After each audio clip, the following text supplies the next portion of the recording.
يا أيها النبي إذا طلقتم النساء فطلقوهن لعدتهن وأحصوا العدة واتقوا الله ربكم لا تخرجوهن من بيوتهن ولا يخرجن إلا أن يأتين بفاحشة مبينة وتلك حدود الله ومن يتعد حدود الله فقد ظلم نفسه لا تدري لعل الله يحدث بعد ذلك أمرا فإذا بلغن أجلهن فأمسكوهن بمعروف أو فارقوهن ചുരുട്ടുന്നവരുണ്ടാകും, മതമില്ലെന്ന് പറയുന്നവരുണ്ടാകും, ആരും ഇവിടെ കാണട്ടെ എന്ന് ചോദിക്കുന്നവരുണ്ടാകും. പക്ഷേ അസ്രായീൽ ഇറങ്ങി വന്നാൽ ഓടാൻ സ്ഥലം മതിയാവുകയില്ല കേട്ടോ. ഇത്രയൊക്കെ വമ്പനാണ്. പക്ഷേ ഇനി ഈ മനുഷ്യന്റെ താടി പിടിച്ച് തലയിലേക്ക് കെട്ടിയില്ലെങ്കിൽ വായി തുറന്നു പോകും. വാ തുറന്നു കിടന്നാൽ അതിനകത്തേക്ക് വല്ല പ്രാണികളോ മറ്റോ കയറും. അതൊക്കെ കുഴപ്പത്തിന് കാരണമാകും. അതുകൊണ്ട് വീതിയുള്ള ഒരു ശീല കഷണം എടുത്തിട്ട് താടി പിടിച്ച് തലയിലേക്ക് കെട്ടണം. നിങ്ങളോട് ചെയ്തോളി. കാരണം വേറൊരു സംഭവം കൂടി ഞാൻ എടുത്തു പറയാം. ഞാനിത് പലപ്പോഴും പറഞ്ഞിട്ടുണ്ടെങ്കിലും ചെയ്യാൻ ശ്രമിച്ചിട്ട് ഈ പറഞ്ഞ സുഖം അത് ചെയ്യാൻ എനിക്ക് കിട്ടിയിട്ടില്ല. അത് ഞാൻ നിങ്ങളുമായിട്ട് പങ്കുവെക്കണം. ഈ പറഞ്ഞ സുഖത്തിന് പറയുന്ന അത്ര എളുപ്പത്തിൽ ഇത് ചെയ്യാൻ കഴിയില്ല. അതുകൊണ്ട് ചെയ്യേണ്ടത് നിങ്ങൾ പഠിച്ചു വെക്കുക. ഈ പറഞ്ഞതുപോലെ പരമാവധി ചെയ്യാൻ ശ്രമിക്കുക. പറയുന്ന സുഖവും കേൾക്കുന്ന സുഖവും ചെയ്യാനാവില്ല. ഇപ്പൊ അടുത്തത് വലിയ മഫാസിലുഹു. ഇത് പല സ്ഥലത്തും ചെയ്യാറില്ല. പെണ്ണുങ്ങളൊക്കെ നല്ലോണം കേട്ടുവെച്ചോ. വലുയ്യന മഫാസിലുഹു. ഒരാളെ ജീവൻ പോയി കഴിഞ്ഞാൽ അദ്ദേഹത്തിന്റെ ജോയിന്റുകൾ, സന്ധികൾ എല്ലാം തടവി മടക്കി നിവർത്തി മയപ്പെടുത്തി വെക്കണം. കാരണം ഒരു മരിച്ചപ്പോ കാലിങ്ങനെ വെച്ചിട്ടാ മരിച്ചത്. അരമണിക്കൂർ കഴിഞ്ഞാൽ ഈ കാലിനെ നിവർത്തിയാലും നിവരൂല മക്കളെ. തടി കഷണം പോലെ മാറാൻ പോവുകയാണ്. ചൂടാറി പോകുന്നതിന്റെ മുമ്പ് വല്ലതും ചെയ്യാനെ പറ്റിയാലല്ലാതെ നിവൃത്തിയില്ല. അതുകൊണ്ട് തന്നെ കാലിങ്ങനെ മടക്കി വെച്ച് മരിച്ച മനുഷ്യന്റെ കാല് ചൂടാറുന്നതിന് മുമ്പ് നിവർത്തിയിട്ടില്ലെങ്കിൽ അയാളെ കബറടക്കാൻ സ്പെഷ്യൽ കബർ ഉണ്ടാക്കേണ്ടി വരും. അപ്പൊ വേണം. ഇസ്ലാമിന്റെ നിയമം എന്താണെന്നറിയോ? അദ്ദേഹത്തിന്റെ ശരീരത്തിലുള്ള എല്ലാ ജോയിന്റുകളും, കെണുപ്പുകൾ, സന്ധികളൊക്കെയും തടവി മടക്കി നിവർത്തി മയപ്പെടുത്തി വെക്കുക. ജീവൻ പോയ ഉടനെ ചെയ്യേണ്ടതാണ്. ഇനി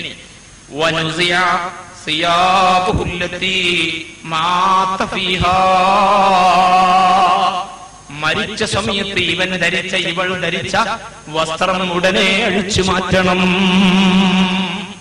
ഒരു ചെറുപ്പക്കാരൻ മരിച്ചു കിടക്കുന്നു. وكم من صغار يرتجي طول عمرهم وقد قبلت أرواحهم ليلة القدر وكم من صغار يرتجي طول عمرهم وقد ذهبت أجسادهم ظلمة القبر وقد دخلت أجسادهم എത്ര ചെറുപ്പക്കാര് കുട്ടികളാ വീട്ടിൽ നിന്ന് നല്ല വാക്ക് പറഞ്ഞിറങ്ങി അതേ റോട്ടിലെത്തി മരിച്ചുപോയിരിക്കുന്നു. ശരീരത്തിന്റെ അവശിഷ്ടങ്ങൾ മാത്രം വീട്ടിലേക്ക് കൊണ്ടുവരാനൊരുങ്ങുന്നു. സുബ്ഹാനല്ലാഹ്. സർവ്വ അപകടങ്ങളെ തൊട്ട് ചുഴലിക്കാറ്റുകളെ തൊട്ട് അല്ലാഹു നമുക്കും നമ്മുടെ ബന്ധുമിത്രങ്ങൾക്കൊക്കെ തൗഫീഖ് നൽകട്ടെ. വളരെ വേദനയോടുകൂടി സാധുവായ ഞാൻ ഇങ്ങോട്ട് പുറപ്പെടുന്നതിന് മുമ്പ് വാടാനപ്പള്ളിയിൽ നിന്ന് എന്റെ വളരെ അടുത്ത ബന്ധമുള്ള ഒരു വീട്ടിൽ നിന്ന് വിളിച്ചിട്ട് ഒമാനിൽ കുടുങ്ങിപ്പോയവർക്ക് ദുആ ചെയ്യാൻ പറഞ്ഞിട്ടുണ്ട്. സർവശക്തനായ റബ്ബ് സുബ്ഹാനഹു വ തആല എല്ലാവർക്കും കാവൽ നൽകട്ടെ. ഞാൻ പറയുന്ന ഒരു ചെറുപ്പക്കാരൻ മരിച്ചു. ആ മരിച്ച ചെറുപ്പക്കാരൻ പാൻസ് ധരിച്ചുകൊണ്ടാണ് മരിച്ചത്. ഉടനെ അഴിക്കാതെ നിവൃത്തിയില്ല. ഒരു സഹോദരി, അവൾ സാരി ധരിച്ചുകൊണ്ടാ മരിച്ചു കിടക്കുന്നത്. അഴിക്കാതെ നിവൃത്തിയില്ല പെങ്ങളെ. മരിക്കുമ്പോൾ ധരിച്ചിട്ടുള്ള സർവ്വ വസ്ത്രങ്ങളും അഴിക്കുകയാണ്. സാധുവായ ഞാൻ എനിക്ക് ഏറ്റവും ഇഷ്ടപ്പെട്ട വസ്ത്രമായിരിക്കും ധരിച്ചിട്ടുള്ളത്. എനിക്ക് ഏറ്റവും ഇഷ്ടപ്പെട്ട വാച്ച് കെട്ടിയിട്ടുണ്ടാകും. ഞാനൊരു സ്ത്രീയാണെങ്കിൽ എന്റെ കാതിലും കഴുത്തിലുമൊക്കെ ആഭരണങ്ങൾ കെട്ടിത്തൂക്കിയിട്ടുണ്ടാകും. ഇതെല്ലാം ഇനി ഉടനെ തന്നെ അഴിച്ചു മാറ്റിയേ പറ്റൂ. മരിച്ചവനെ പാൻസ് ധരിപ്പിച്ച് കിടത്തിയ വളരെ പെട്ടെന്ന് അവന്റെ ശരീരം തകരാറായി പോകാനിടയുണ്ട്. അതുകൊണ്ട് അത്തരത്തിലുള്ള വസ്ത്രങ്ങളെല്ലാം അഴിച്ചു മാറ്റുകയും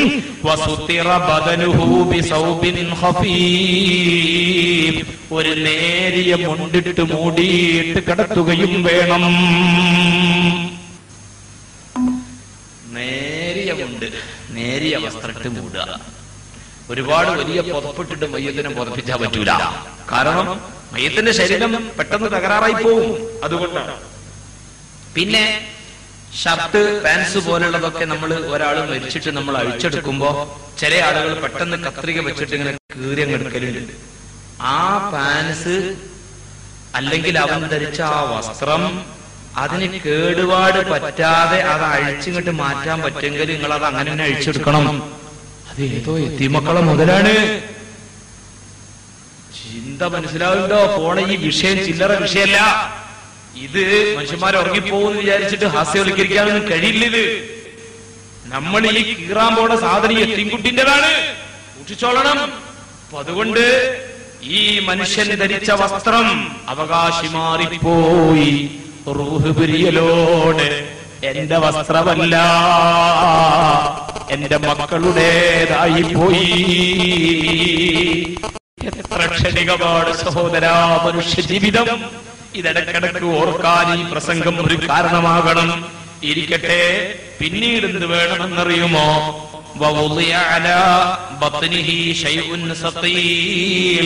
ഒരു ചെറിയ എന്തെങ്കിലും ഒരു വെയിറ്റ് എടുത്തിട്ട് അവന്റെ വയറ്റുമ്മല് വെക്കണം. അങ്ങനെ വെക്കുമ്പോൾ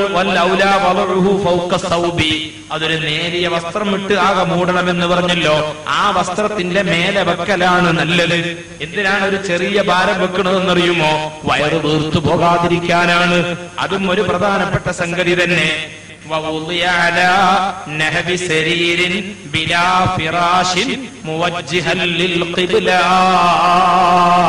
നേരത്തെ ഞാൻ പറഞ്ഞതുപോലെ ഖിബിലയിലേക്ക് തിരിച്ചുകൊണ്ട് ഒരു വിരി പോലും ഇല്ലാതെ വെറുതെ ഒരു കട്ടിലിൽ അവനെ കിടത്തിയിടണം. അവനായാലും അവളായാലും വലിയ പണക്കാരൊക്കെയാണെങ്കിൽ പട്ടുമെത്തയിലായിരുന്നു ഇതുവരെ, ശീതീകരിച്ച മുറിയിലായിരുന്നു ഇതുവരെ, എല്ലാ സൗകര്യങ്ങളോടും കൂടെയായിരുന്നു. പക്ഷേ ഇനി അവന്റെ കിടത്തത്തിന് പ്രതാപം വേണ്ട, പത്രാസ് വേണ്ട. അതുകൊണ്ട് നിങ്ങൾ നോക്കൂ, മയ്യത്ത് കിടത്തുമ്പോൾ കട്ടിലിന്റെ മേലെ ഒരു വിരി പോലും പാടില്ല എന്നാണ്. വെറുതെ ഒരു കട്ടിലിന്റെ മേലെ ഒരു വിരി പോലും ഇല്ലാതെ ഇവനെ കിടത്തുന്നതിന്റെ അർത്ഥം എന്താണെന്നറിയോ? പടച്ച റബ്ബേ, എന്തൊക്കെയോ സൗകര്യങ്ങളുള്ളവനായിരുന്നു ഞാൻ, ഇതാ എന്റെ കഥ കഴിഞ്ഞിരിക്കുന്നു. നിന്റെ ദയക്ക് വേണ്ടി ഒരു ഫക്കീറിനെ പോലെ ഞാനിതാ കിടക്കുന്നു. ആ കിടത്തത്തിന് അങ്ങനെ ഒരർത്ഥമുണ്ടാക്കുകയാണ്. ആ നിലക്ക് പടച്ച റബ്ബിന്റെ റഹ്മത്ത് അയാളിലേക്ക് ലഭിക്കാൻ വേണ്ടി കിടത്തുന്നു.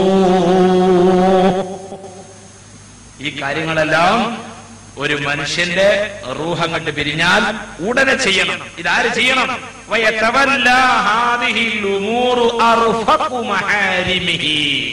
അവന്റെ ബന്ധുക്കളിൽ നിന്ന് അവനോട് അവളോട് ഏറ്റവും സ്നേഹബന്ധമുള്ളയാള് ചെയ്തു കൊടുക്കണം. അങ്ങനെ വേണ്ടിയത് ഇത്രയും കാര്യങ്ങൾ ചെയ്യാം. ഇനി ചില വിഷയങ്ങളുണ്ട്. നബി സല്ലല്ലാഹു അലൈഹി വസല്ലം തങ്ങള് ഇവിടെ ഒരു മരണം സംഭവിച്ച വീട്ടിൽ വന്നപ്പോ കണ്ണടിച്ചു കൊടുത്തു എന്ന് ഞാൻ പറഞ്ഞല്ലോ. പിന്നെ രക്തങ്ങള് അവിടെ ഒരു വീട്ടുകാരനവരെ പോലെയാണ് പെരുമാറിയത്. അവിടെ കരച്ചിലും കാര്യങ്ങളൊക്കെ ഉണ്ടാവും. കാരണം ഒരു മരണം സംഭവിച്ച വീട്ടിൽ കഥനത്തിന്റെ കണ്ണീരിന്റെ കറുത്ത കാർമേഘങ്ങൾ ഇരുണ്ട് കൂടി നിൽക്കും, സംശയമില്ല. അടുത്ത നിമിഷം വരെ ജീവിതത്തിന്റെ എല്ലാ സുഖദുഃഖങ്ങളും പങ്കുവെച്ച പങ്കാളിയാണ്, ഭാര്യയാണ്, ഭർത്താവാണ്, അല്ലെങ്കിൽ വന്യ മാതാപിതാക്കളാണ്, വീടിന്റെ വിളക്കായി പരിലസിച്ചവരാണ്. അതുമല്ലെങ്കിൽ വീടിന്റെ മുറ്റത്ത് ആർത്തു തിമർത്തു ഓടിപ്പാഞ്ഞ് ശലഭങ്ങളെ പോലെ നടന്ന പൊന്നു പൈതങ്ങളാണ്. ആരോ മരിച്ചിരിക്കുന്നു. തീർച്ചയാണ് ഒരു വൃദ്ധയായ മാതാവോ പിതാവോ ആണ് മരിച്ചതെങ്കിൽ പോലും ആ വീടിന്റെ വെള്ളക്കടഞ്ഞതുപോലെയാണ്. അവിടെ കഥനമുണ്ടാകും, കണ്ണീരുണ്ടാകും, കരച്ചിലുണ്ടാകും. നബി സല്ലല്ലാഹു അലൈഹി വസല്ലമ തങ്ങൾ ആ വീട്ടുകാരെ വിളിച്ചിട്ടൊരു ഉപദേശം കൊടുക്കുന്നു. ലാ തദ്ഉ അലാ അൻഫുസികും ഇല്ലാ ബിഖൈർ. ഓ ഈ മരണം നടന്ന വീട്ടുകാരെ, ഇവിടെ വെച്ച് ഖൈറല്ലാത്തതൊന്നും നിങ്ങൾ പറയരുത് കേട്ടോ. ഫൈനൽ മലായികത യുഅമ്മിനൂന അലാ മാ തഖൂലൂൻ. നിങ്ങളുടെ പ്രാർത്ഥനകൾക്കെല്ലാം ഇവിടെ മലക്കുകൾ ആമീൻ പറയുന്നുണ്ട് കേട്ടോ. നബി സല്ലല്ലാഹു അലൈഹി വസല്ലം തങ്ങൾ ഈ ഉപദേശം കൊടുക്കുന്നത് ഇമാം മുസ്ലിം അവിടുത്തെ സ്വഹീഹിൽ ഹദീസ് നമ്പർ 920 കൊടുത്തിട്ടുണ്ട്. ഇനി നിങ്ങൾ നോക്കിക്കോ, നബി തങ്ങൾ പോവുകയല്ല. പിന്നെ ഇമാം മുസ്ലിം റിപ്പോർട്ട് ചെയ്ത ഈ ഹദീസിൽ നബി തങ്ങൾ എന്താണ് അവിടെ ചെയ്തതെന്നറിയുമോ? ആ മരണ വീട്ടിലിരുന്നിട്ട് പുന്നാര നബി കൈ ഉയർത്തി ദുആ ചെയ്യുന്നു. അല്ലാഹുമ്മ ഗ്ഫിർ ലി അബീ സലമ, ഈ മരിച്ചു കിടക്കുന്ന എന്റെ അബൂ സലമ എന്ന സുഹൃത്തിന് നീ പുറത്തു കൊടുക്കണേ. വറഫഅ ദർജതഹു ഫിൽ മഹ്ദീൻ, സന്മാർഗികളുടെ നിലയിലേക്ക് അദ്ദേഹത്തിന്റെ പദവി നീ ഉയർത്തേണമേ. വഖ്ലുഫുഹു ഫീ അഖ്ബിഹി ഫിൽ ഗാബിരീൻ, അദ്ദേഹത്തിന് ശേഷം സന്മാർഗികളിൽപ്പെട്ട പ്രതിനിധിയെ നീ ഏർപ്പെടുത്തി കൊടുക്കണമേ. വഗ്ഫിർ ലനാ വലഹു യാ റബ്ബൽ ആലമീൻ, റബ്ബുൽ ആലമീനായ നാഥ ഞങ്ങൾക്കും ഈ മരിച്ചു കിടക്കുന്ന മനുഷ്യനും നീ പൊറുക്കണമേ. വഫ്സഹ് ലഹു ഫീ ഖബ്രിഹി, ഇദ്ദേഹത്തിന്റെ ഖബർ നീ വിശാലമാക്കി കൊടുക്കണമേ. വനവ്വിർ ലഹു ഫീഹി, ഈ മനുഷ്യന്റെ ഖബർ നീ പ്രകാശിപ്പിക്കണേ അല്ലാഹ്. മരണം നടന്ന വീട്ടില് മയ്യത്തിന്റെ പ്രാഥമിക കർമ്മങ്ങളൊക്കെ ചെയ്തു കൊടുത്തിട്ട് അഷ്റഫുൽ ഖൽഖി വിശ്വഗുരുവായ മുഹമ്മദ് മുസ്തഫ ഇരുന്നിട്ട് ദ്വാരക്കുന്നു, കൂട്ടു പ്രാർത്ഥന നടത്തുന്നു. ഇമാം മുസ്ലിം റിപ്പോർട്ട് ചെയ്ത ഹദീസിൽ കാണുന്നു. ഇടയ്ക്ക് ഞാൻ പറയാം, വിവരം കെട്ട ഈ ലോകം, ഏതോ വിവരം കെട്ടവന്റെ പഠന ക്ലാസ് ഖുർആൻ ക്ലാസ്സിൽ പങ്കെടുത്ത ഒരു പുത്രൻ അതാ വരുന്നു, എന്റെ വാപ്പക്ക് ദ്വാരക്കണ്ട, ദ്വാരക്കണ്ട, ഇവിടെ ദ്വാരക്കണ്ട, ദ്വാരക്കണ്ട. സുബ്ഹാനല്ലാഹ്, നമ്മുടെ മക്കൾ വഴിതെറ്റിപ്പോകാതെ അല്ലാഹു കാത്തുരക്ഷിക്കുമാറാകട്ടെ. ഒരൊറ്റ പിഴച്ച പ്രസ്ഥാനത്തിലും പെട്ടുപോകാതെ അന്ത്യനാളോളം നമ്മുടെ മക്കളെ അല്ലാഹു കാത്തു സലാമത്താക്കട്ടെ. ഖുർആൻ ക്ലാസ്സിലാക്കുന്നവന് വിവരമില്ലാത്തതിന് നമ്മൾ എന്ത് ചെയ്യാനാ? അല്ലാഹുവിന്റെ റസൂൽ ഇരുന്ന് ദുആ ചെയ്യുന്നു. ഇനി നിങ്ങൾ നോക്കൂ, ഈ ഹദീസിനെ വ്യാഖ്യാനിച്ചുകൊണ്ട് ബഹുമാനപ്പെട്ട ഇമാം നവവി റഹ്മത്തുള്ളാഹി അലൈഹി തങ്ങൾ അവിടുത്തെ ശർഹ് മുസ്ലിമിൽ രേഖപ്പെടുത്തുന്നത് കാണാം. ഫീഹി, നബി തങ്ങളുടെ ഈ പ്രവൃത്തിയിൽ നിന്ന് ഗ്രഹിക്കാം ഇസ്തിഹ്ബാബു ദുആഇ ലിൽ മയ്യിതി ഇൻദ മൗതിഹി, ഒരാൾ മരിച്ചാൽ ആ മരിച്ച സന്ദർഭത്തിൽ ആ മയ്യത്തിന് വേണ്ടി ദുആരക്കൽ പുണ്യമാണ് എന്ന് നബി തങ്ങളുടെ ഈ പ്രവൃത്തിയിൽ നിന്ന് മനസ്സിലാക്കാം. മാത്രമല്ല വലി അഹ്ലിഹി, ആ മയ്യത്തിന്റെ ബന്ധുക്കൾക്കും ദുആരക്കണമെന്ന് മനസ്സിലാക്കാം. വദുരിയതിഹി, ആ മരിച്ചു കിടക്കുന്ന മനുഷ്യന്റെ മക്കൾക്ക് വേണ്ടിയും ദുആരക്കണമെന്ന് മനസ്സിലാക്കാം. ബിഉമൂരിൽ ആഖിറതി വദ്ദുനിയാ, ദുനിയാവിന്റെ കാര്യങ്ങളും ആഖിറത്തിന്റെ കാര്യങ്ങളും മയ്യത്തും വെച്ച് ദ്വാരക്കണമെന്ന് മനസ്സിലാക്കാം. ഇമാം നവവി തങ്ങൾക്ക് അങ്ങനെയാണ് തിരിഞ്ഞത്. ഒരു വിവരവും ഇല്ലാത്തവൻ ഖുർആൻ ക്ലാസ്സിലാക്കാന്ന് പറഞ്ഞ് വിളിച്ചാൽ എന്റെ സഹോദരിമാരെ പോകരുത്. എന്റെ സുഹൃത്തുക്കളെ, നിങ്ങൾക്കതിന്റെ നെല്ലും പതിരും വേർതിരിച്ചറിയാൻ കഴിയില്ല. അവര് പറയുന്നതിലും കുറെയൊക്കെ നല്ല കാര്യങ്ങൾ ഉണ്ടാവുകയില്ലേ എന്ന് കരുതിയിട്ട് ഒരൊറ്റ പിഴച്ച പ്രസ്ഥാനക്കാരന്റെ പുത്തനാശയക്കാരന്റെ ക്ലാസ്സിലും പോയി പങ്കെടുക്കണ്ട. എന്നത് വെറുതെ പറയല്ല. ഒരു സ്ഥലത്ത് ഒരാൾ മരിച്ചു. ബിസ്മില്ലാഹിർ റഹ്മാനിർ റഹീം. അങ്ങനെ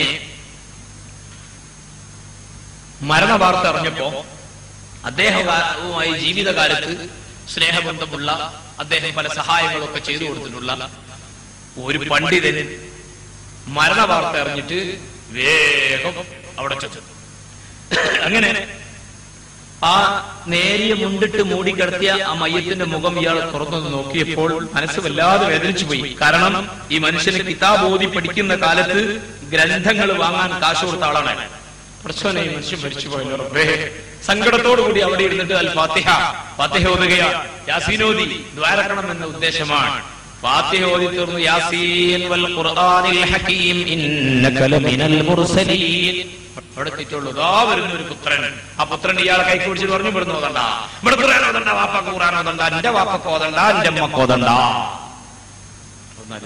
എന്ത് തെറ്റാണ് ഇയാൾ ചെയ്തത്? ഇയാൾ രാമായണാണോ വായിച്ചത്? അള്ളാഹുവിന്റെ പരിശുദ്ധ കലാമല്ലേ?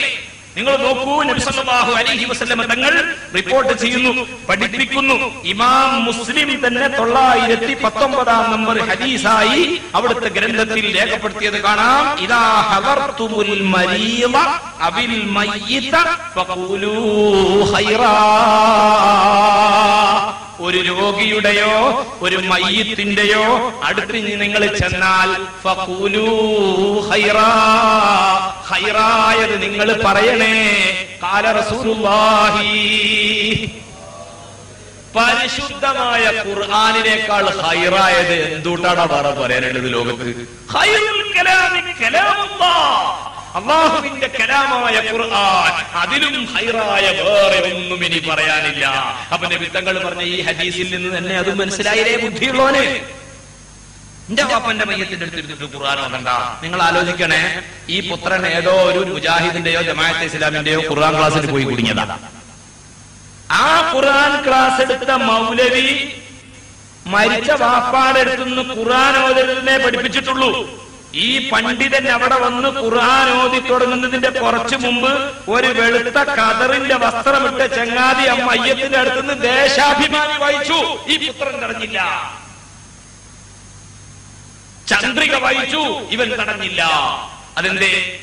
ഇവൻ പോയി പങ്കെടുത്ത ഖുർആൻ ക്ലാസ് എടുത്തതായ മൗലവി മയ്യത്തിനടുത്ത് വെച്ചുകൊണ്ട് വീക്കിലി വായിക്കരുതെന്നോ സിനിമയുടെ പരസ്യങ്ങൾ ഉൾപ്പെടെയുള്ള ദേശാഭിമാനിയോ ചന്ദ്രികയോ അതുപോലെയുള്ള പത്രങ്ങളൊന്നും വായിക്കരുതെന്നോ പറഞ്ഞു കൊടുത്തിട്ടില്ല.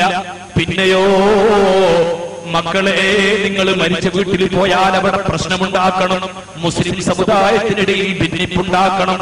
അതുകൊണ്ട് മരിച്ച മയ്യത്തിനെടുത്ത് വെച്ചിട്ട് ആരെങ്കിലും ഖുർആൻ ഓതുകയാണെങ്കിൽ നിങ്ങൾ അത് തടഞ്ഞാ മതി, അപ്പൊ പ്രശ്നം ഉണ്ടാകുന്ന ക്ലാസ് എടുത്തു കൊടുത്തത്. അതുകൊണ്ടാണ് ഈ പുത്രൻ വന്നിട്ട് പണ്ഡിതന്റെ കൈക്ക് പിടിച്ചത്. സഹോദരിമാരെ, സുഹൃത്തുക്കളെ, ചിന്തിച്ചോ, മക്കൾ ഏവന്റെ ക്ലാസ്സിലാ പങ്കെടുക്കുന്നത്, ഏത് പാർട്ടിയുടെ ഓഫീസിലാ പോകുന്നത്, ഏവന്റെ സമ്മേളനത്തിനാ ചെല്ലുന്നത്, ആരെ കൊടിയാ പിടിക്കുന്നത്, ഇതൊക്കെ നിങ്ങൾ ഇപ്പൊ തന്നെ നോക്കിയിട്ട് നിയന്ത്രിച്ചില്ലെങ്കിൽ ഏതെങ്കിലും പിഴച്ച പ്രസ്ഥാനക്കാരന്റെ ഓഫീസിൽ കയറി ഇറങ്ങി മക്കളെ മനസ്സ് കേടുവന്നു പോകും കേട്ടോ. സൂക്ഷിക്കണം. അപ്പൊ ഞാൻ പറയട്ടെ, ഈ മയ്യത്തിന്റെ പ്രാഥമിക കാര്യങ്ങളൊക്കെ നിർവഹിച്ചു. അവിടെ വളരെ ശാന്തമായ അന്തരീക്ഷമായിരിക്കണം ഉണ്ടാകേണ്ടത്. അവിടെ ബഹളം ഉണ്ടാകാനും പാടില്ല, ഒച്ചപ്പാടുണ്ടാകാനും പാടില്ല.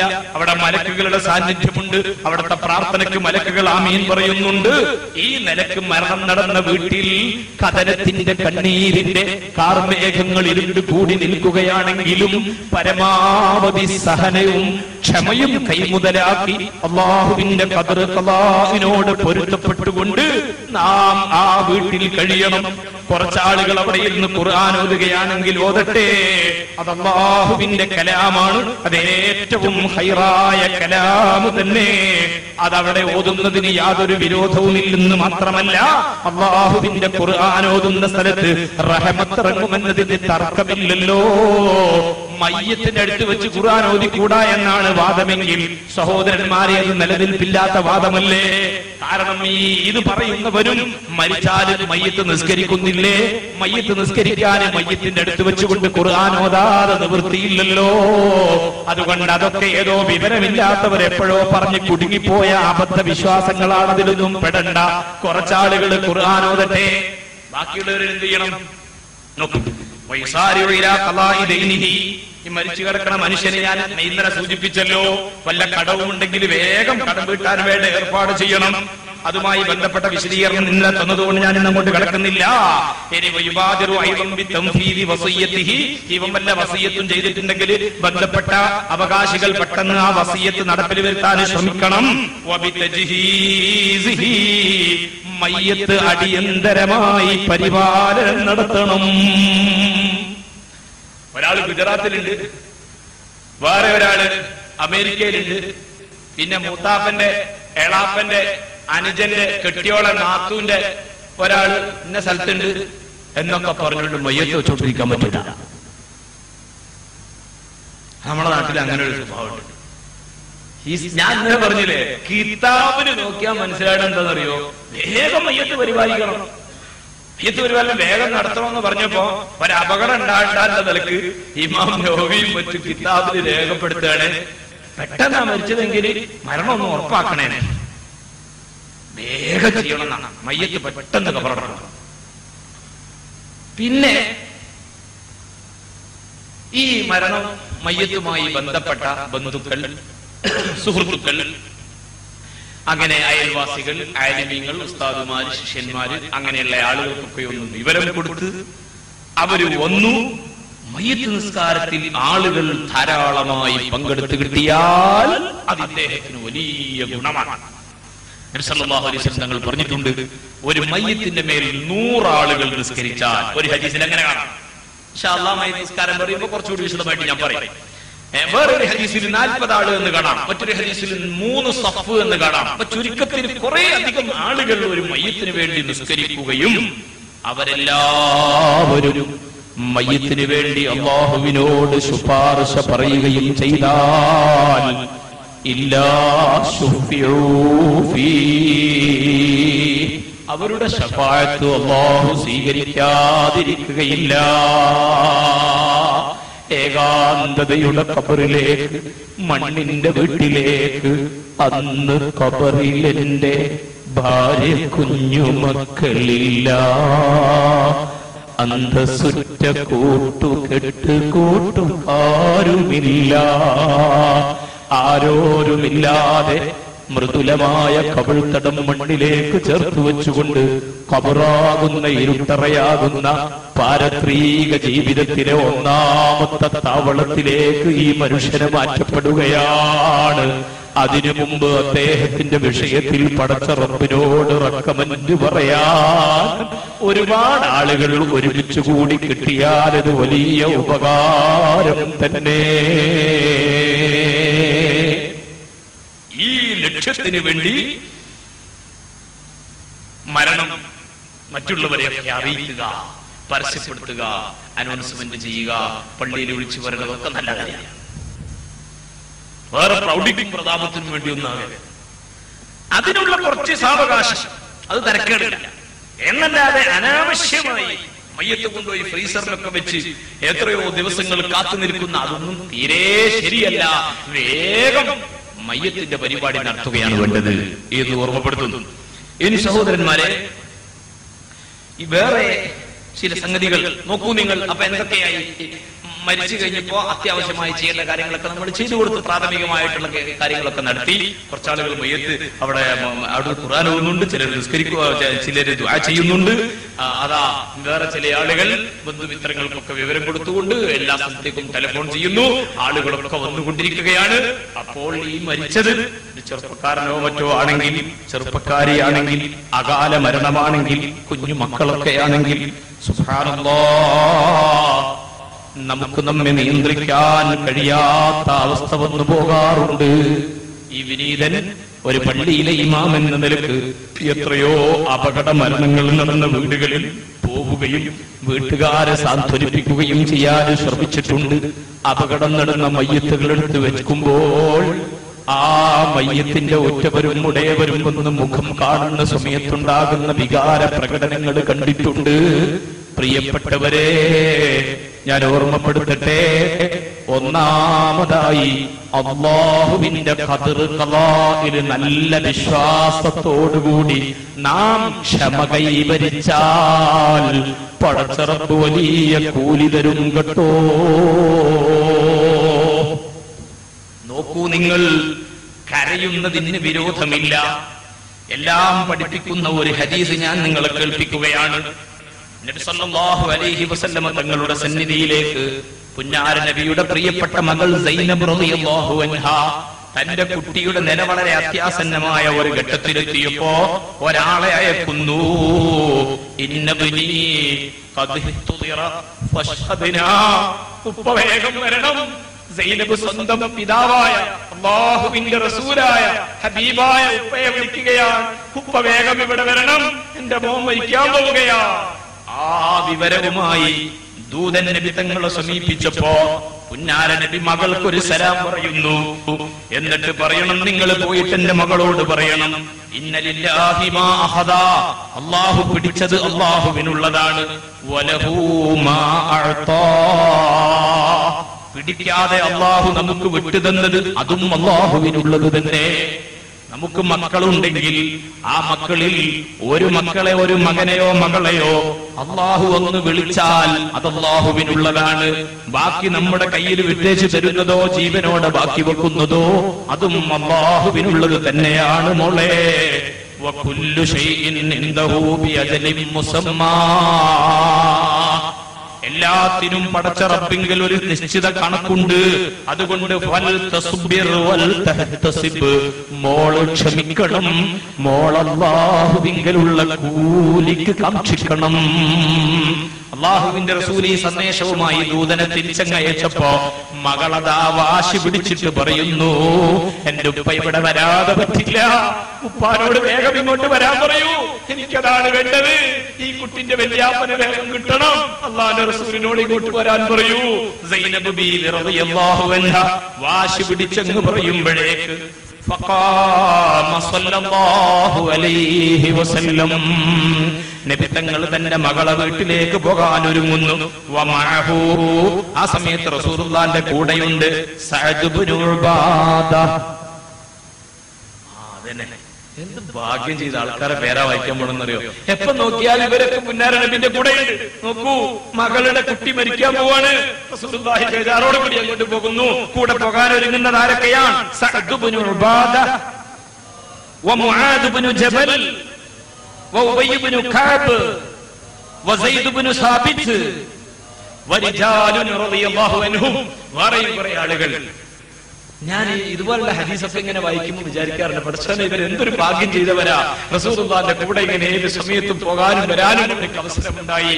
നമുക്ക് ആ നേതാവിനെ കാണാനും തൊടാനും കഴിഞ്ഞില്ല.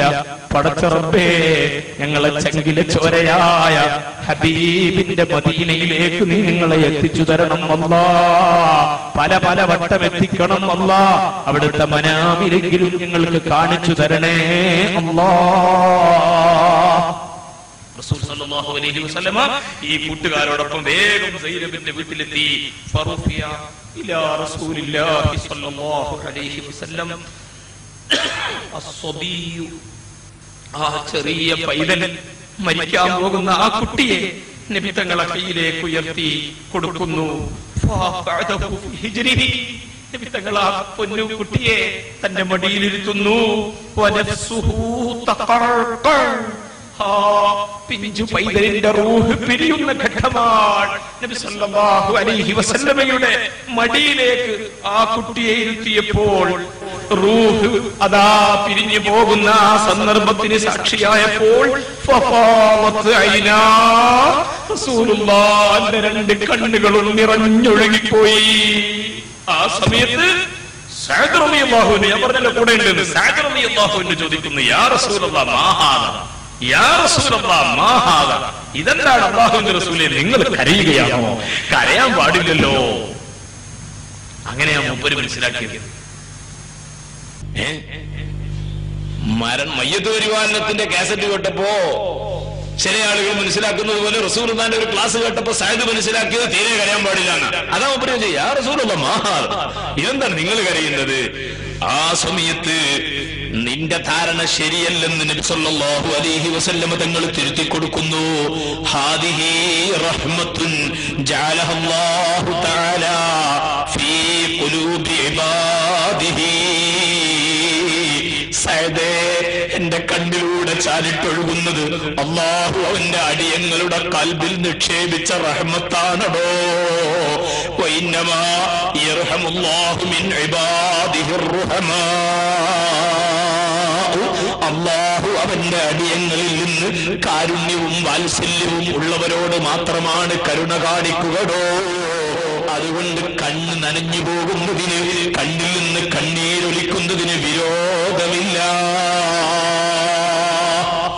ഇത് ആ സന്ദർഭത്തിൽ നിമിത്തങ്ങൾ അവിടെ പഠിപ്പിച്ചു.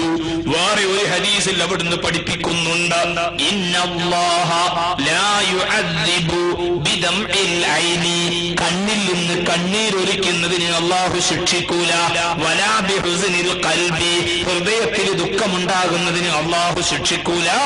വലാകിൻ യുഅദ്ദിബു ബിഹാദാ, വലാകിൻ യുഅദ്ദിബു ബിഹാദാ.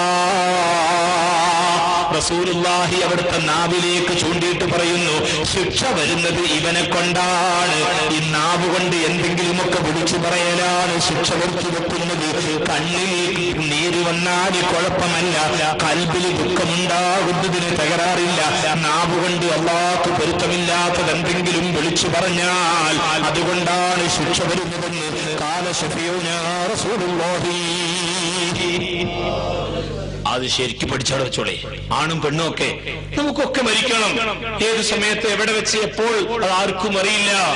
അത് പ്രായം കൂടിയ ശേഷമാണോ അല്ല ചെറുപ്പത്തിൽ തന്നെയാണോ നമുക്കാർക്കും നിശ്ചയമില്ല. ഏത് സമയത്തും ആരും മരിക്കാനിടയുണ്ട്. ആ സമയത്തൊക്കെ സാധുവായ എന്റെ പ്രസംഗം ശ്രദ്ധിച്ചോളണം. പടച്ച റബ്ബിന് പൊരുത്തമില്ലാത്തതൊന്നും നമുക്ക് പറഞ്ഞുകൂടാ. ഒരാളെ കുട്ടിക്കാലത്ത് അല്ലാഹു മരിപ്പിക്കുന്നു, അതിലെന്തോ ഒരു രഹസ്യമുണ്ടാകും. വേറെ ഒരാൾ തന്റെ കല്യാണം നിശ്ചയിച്ച സമയത്ത് മരിച്ചു പോകുന്നു, എന്തോ ഒരു രഹസ്യം അതിലുണ്ടാകും.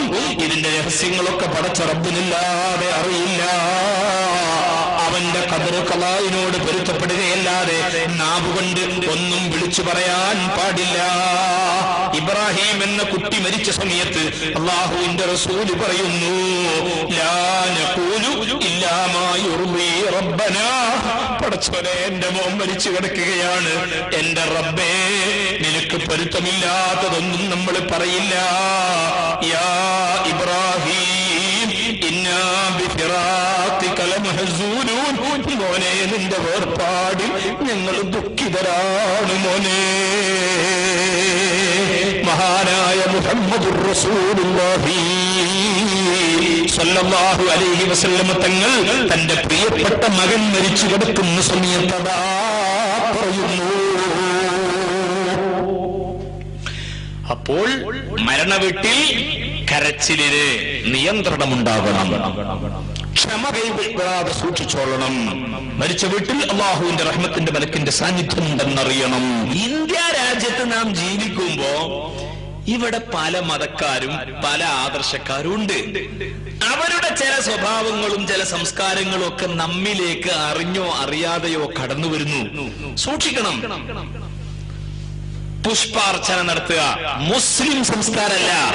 അത് തന്നെയാണ് റുഹിത്ത്. ഇയാളുടെ മരിച്ചു, നമ്മളെ വാപ്പ ഉമ്മ അല്ലെങ്കിൽ ബന്ധപ്പെട്ടവർ ഏതോ കുറച്ച് പ്രശസ്തിയൊക്കെ ഉള്ള ആളുകളാണെങ്കിൽ അപ്പോഴേക്ക് വരും കുറെ ആളുകൾ ചക്രവായിട്ട്. അത് ഇവിടെ പറ്റൂല. എന്തേ, അതിപ്പോ ഒരു ഇന്ത്യ രാജ്യത്ത് അങ്ങനെ ഒരു വാപ്പ ഒരു മന്ത്രിയാണ്. ഇപ്പൊ മന്ത്രിമാർക്ക് നമ്മളെ പ്രസംഗം വയ്ക്കുന്നതിന് തടസ്സമല്ലല്ലോ. അല്ലെ MLA ആണ്, അല്ലെ പൊതുപ്രവർത്തകനാണ്. ഞാനിതിന്റെ ലുവാബക്കാരോട് പറയാ, നല്ല അധ്വാനുണ്ട് സാധുവ എനിക്കിത് പറയാന് കേട്ടോ. എല്ലാ സ്ഥലത്തും എത്തിക്കണം, സർവ്വ ആളുകൾക്കും കൊടുക്കണം, മന്ത്രിമാർക്കും കൊടുക്കണം, MLA-മാർക്കും കൊടുക്കണം, എല്ലാവർക്കും, മലയാളികൾക്കും മുഴുവൻ. മന്ത്രിയാണ് മരിച്ചെടുക്കുന്നത്. അപ്പൊ കുറെ ആളുകൾ പുഷ്പാർച്ചനയും മറ്റു ബഹളവും ഒക്കെ ആയിട്ട് വരിക എന്ന് വിചാരിച്ചോളേ. എന്നപ്പോ എന്ത് ചെയ്യും? ഒരു അഡ്ജസ്റ്റ്മെന്റിന് വേണ്ടിയിട്ട് അത് അവർ കൊണ്ടുവരുമ്പോ വാങ്ങിയിട്ട് വേറെ ആരെങ്കിലും വെച്ചേക്കാന്നല്ലാതെ മയ്യത്തുമല്ലോ മയ്യത്തെട്ടുമല്ലോ ഒന്നും അവർക്ക് അത് സമർപ്പിച്ചു എന്ന് വന്നാൽ മതിയല്ല. അപ്പൊ അത് വാങ്ങിയിട്ട് അവിടെയൊക്കെ വെച്ചേക്കാം, അഡ്ജസ്റ്റ്മെന്റ് എന്നല്ലാതെ നമ്മുടെ പരിപാടിയെ അല്ല. ഹർത്താലും അതുപോലെ ഈ ബാഡ്ജ് ധരിക്കല് ഇതിനെ സംബന്ധിച്ച് തുഹ്ഫയില് കല്ലൂബി 1-ാം വാള്യം 343-ാമത്തെ പേജില്, തുഹ്ഫ 3-ാം വാള്യം 180-ാമത്തെ പേജിലൊക്കെ പറയുന്നുണ്ട്. ഹറാമാണെന്ന് വരെ പറയുന്നുണ്ട്. അള്ളാന്റെ റസൂല് മരിച്ചിട്ട് ആരെങ്കിലും കട അടിച്ചിട്ട് ഹർത്താൽ ആചരിച്ചിരുന്നോ? അബൂബക്കർ സിദ്ദീഖ് റളിയല്ലാഹുവിന്റെ, ഉമർ ഖത്താബിന്റെ ഒക്കെ ഞെട്ടിക്കുന്ന ദേഹവിയോഗം ഉണ്ടായിട്ട് മക്കത്തും മദീനത്തും കട അടിച്ചിരുന്നോ? ഇല്ലല്ല. അതുകൊണ്ട് നമ്മൾ എന്ത് ചെയ്യണം? മുസ്ലിമീങ്ങളായ നാം, മന്ത്രിയായാലും തിരക്കേടില്ല, പിന്നെ ഏത് ഹോജയായാലും തിരക്കേടില്ല, വസിയത്ത് ചെയ്യുക. നിങ്ങൾ ആരെങ്കിലും ജീവിതത്തിൽ ഒരു മന്ത്രിയോ മറ്റോ ആയിട്ട് മരിക്കാൻ പോവുകയാണെങ്കിൽ നിങ്ങൾ പറയണം, ഇസ്ലാമികമായ ഒരു സംസ്കാരമല്ല മരിച്ചതിന്റെ പേരിൽ ബന്ധു ഹർത്താലൊക്കെ നടക്കല്. മോനെ, എന്റെ വാപ്പ ഒരു മന്ത്രി എന്നുള്ള നിലക്ക് മരിച്ചു കിടക്കുന്ന സമയത്ത് ഏതെങ്കിലും ഒരു രോഗിക്ക് ആശുപത്രി പോകാനോ മറ്റോ തടസ്സമായാൽ വാപ്പാന്റെ ആത്മാവ് അത് പൊറുക്കൂലട്ടോ. മോൻ പറയണം, എന്റെ വാപ്പ മരിച്ച പേരിൽ ഇവിടെ ഒരു ഹർത്താലും വേണ്ടെന്ന് പറഞ്ഞേക്കണമെന്ന് വസിയത്ത് കൊടുക്കുക. ഇസ്ലാമിക സംസ്കാരം അത് മതി നമുക്ക്. ഇനി പറയട്ടെ, അത്യാവശ്യമുള്ള ആളുകളൊക്കെ വന്നുകൊണ്ടിരിക്കുന്നു. മയ്യത്ത് കാണൽ പരിപാടി ഇപ്പോൾ അവിടെ നടക്കുന്നുണ്ട്. അവിടെയും ചില കാര്യങ്ങളൊക്കെ ശ്രദ്ധിക്കണം. മയ്യത്ത് കാണൽ പരിപാടി നടക്കുകയാണ്. ഇപ്പൊ അവിടെ അല്ലേ നമ്മൾ എത്തിയിരിക്കണതല്ലേ?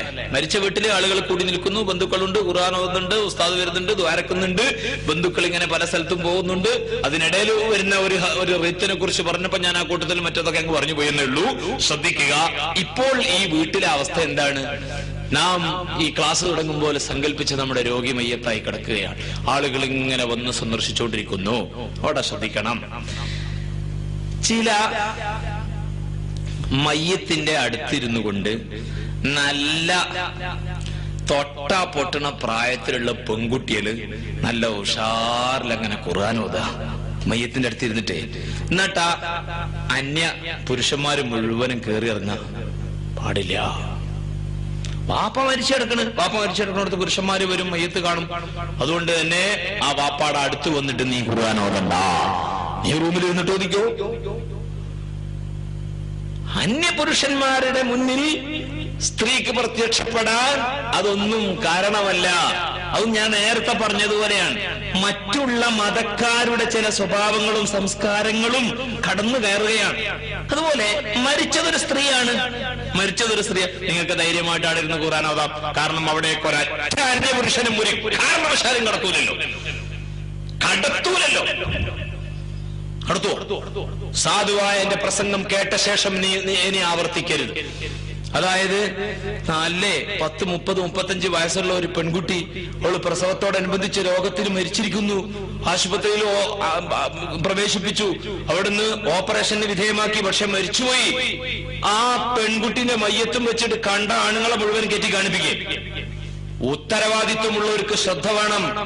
ആ മയ്യത്തിന്റെ രക്ഷിതാക്കൾ ആരോ, ഭർത്താവിന് നിർബന്ധം ഉണ്ടായിരിക്കണം, മക്കൾക്ക് നിർബന്ധം ഉണ്ടായിരിക്കണം. എന്റെ ഉമ്മാടെ മയ്യത്താണ്, ഉമ്മാടെ മുഖത്ത് ഒരു അന്യ പുരുഷനും കാണാൻ പാടില്ല, ഞാൻ അനുവദിക്കൂല എന്ന് നിർബന്ധ ബുദ്ധി ഉണ്ടായിക്കൊള്ളണം.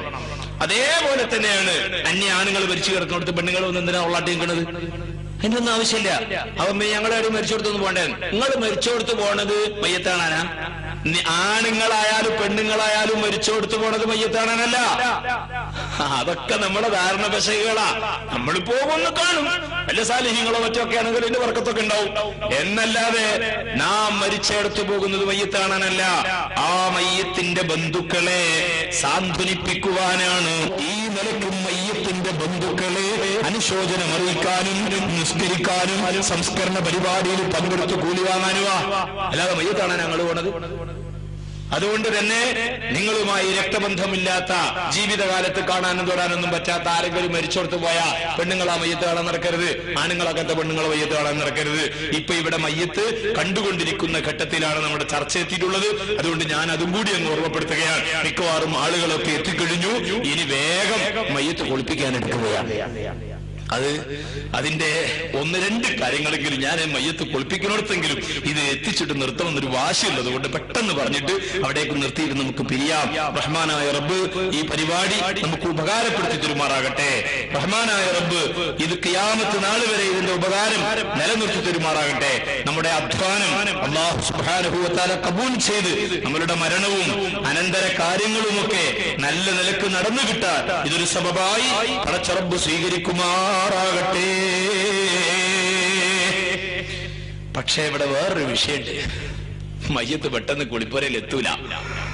അതെന്താന്നറിയോ? ഈ മയ്യത്ത് ചിലപ്പോ എടുത്ത് ഹോസ്പിറ്റലിൽ കൊണ്ടുപോകേണ്ടതായി വന്നിട്ടുണ്ടെങ്കിലോ, ഒരു പ്രശ്നമല്ലേ? അത് ചർച്ച ചെയ്യണ്ടേ നമ്മള്? മരിച്ചത് ഒരു 8 മാസം ഗർഭമുള്ള ഒരു പെണ്ണാണ്. എന്താ വേഗം മയ്യത്ത് കുളിപ്പിച്ച് മറിയാൻ പറ്റുമോ? പറ്റൂല. ആ മയ്യത്ത് പോസ്റ്റ്മോർട്ടം ചെയ്യല് നിർബന്ധമാണ്. അപ്പൊ പിന്നെ ആ മയ്യത്ത് വേഗം ആശുപത്രിയിൽ എത്തിക്കണം. അത് നമ്മുടെ ഫിഖ്ഹിന്റെ ഗ്രന്ഥങ്ങൾ വളരെ വ്യക്തമായി ഫത്ഹുൽ മുഈനിലൊക്കെ പറഞ്ഞിട്ടുണ്ട്. വയജിബു, ഒരു മനുഷ്യൻ മരിച്ചു കഴിഞ്ഞാല് പോസ്റ്റ്മോർട്ടം നിർബന്ധമാകുന്ന മസാലകളുണ്ട്. രണ്ട് രീതി പറയുന്നുണ്ട്. ഒന്ന്, വയജിബു ശഖ്ഖു ബത്നി ബാലിഇ മാലിൽ ഗൈരി ലിഇഖ്റാജിഹി ഹൈസു തലബഹ. ഒരാള് മരിച്ചു. ഈ മരിച്ച മനുഷ്യന്റെ വയറ്റില് വേറെ ഏതോ ഒരാളുടെ വിലപിടിപ്പുള്ള എന്തോ ഒരു സാധനം പെട്ടുപോയിട്ടുണ്ട്. സ്വാഭാവികമാണ് അല്ലേ? സ്വർണത്തിന്റെ ബിസ്ക്കറ്റൊക്കെ ചിലപ്പോ വിഴുങ്ങി കളിയൊക്കെ ചെയ്യും. ബിസ്മില്ലാ. വിദേശത്തു നിന്നൊക്കെ വരുന്ന സമയത്ത് ഗൾഫിലൊക്കെ ഉള്ള ഭർത്താക്കന്മാരെ ഫോൺ ചെയ്യുമ്പോ സഹോദരിമാരെങ്ങനെ അഭിസംബോധന ചെയ്യാ? പൊന്നേന്ന, എന്റെ പൊന്നേന്ന്. എന്താ അതിന്റെ കാര്യം? വരുമ്പോ എന്താ കൊണ്ടുവരേണ്ടതെന്ന് ഇടക്കിടക്ക് ഓർമ്മപ്പെടുത്താണ്. ഇങ്ങനെ ആരോ ഒരാള് വല്ല പൊന്നോ മറ്റോ കൊടുത്തു, ഇവന് വല്ല കസ്റ്റംസാരെ കണ്ടപ്പോ വാങ്ങി, ഇതകത്ത് വിട്ടു. നോക്കണം, ഇസ്ലാമിന്റെ ശരീഅത്തിന്റെ നിയമങ്ങൾ.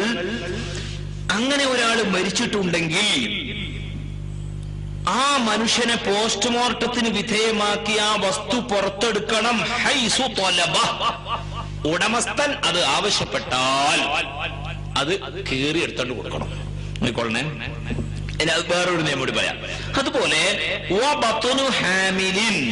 ഗർഭിണിയുടെ വയറ് കീറണം.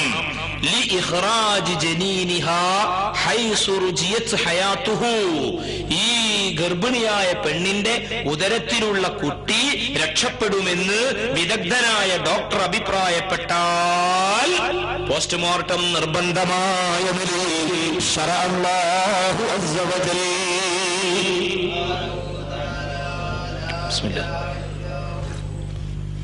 എന്നാൽ നിങ്ങൾക്കറിയണോ, ഇതുപോലെ തികച്ചും അനിവാര്യമായ ഘട്ടത്തിലല്ലാതെ മയ്യത്തിന്റെ ശരീരത്തിൽ വേറെ പണിയൊന്നും എടുക്കാൻ പാടില്ല.